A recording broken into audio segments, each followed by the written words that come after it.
ونغير بوباكر رئيس جمعية مهرجان بزكار مهرجان ظلال الأركان للتنمية والتضامن الإنساني.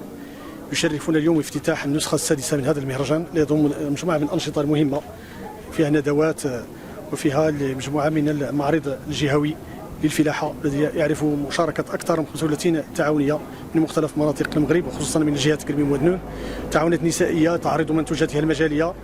كان هناك إقبال مهم على هذا المعرض باعتبار أن هذه المعارض هي متنفس بالنسبة للتسويق، بالنسبة لتبادل التجارب بين التعاونيات.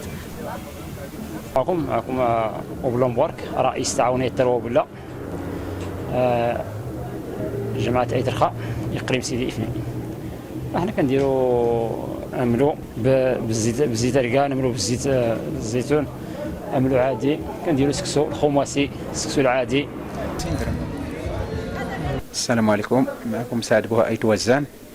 المهم الناس الرقان ديال التجميل وتعاونية تيتوزان بعدا، والارقان ديال التجميل وارقان ديال الماكله، عملوا العسل الحر، كلشي. المهم داك المنتج اللي كاين قدام، وجينا هذا المعرض ديال الكفول واستافدوا ان شاء الله.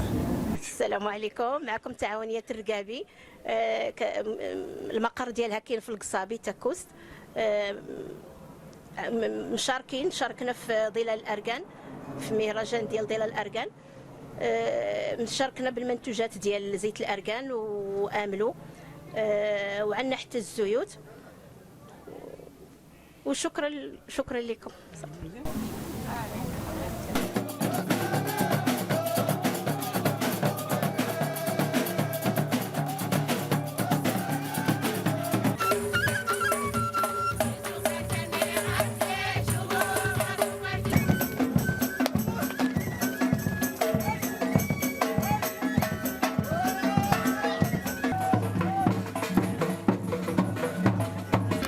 Moroccan woman is present, of course, in all fields and sectors.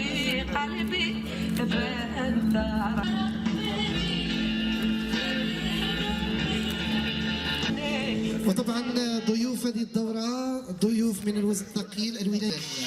Thank you so much for being here. US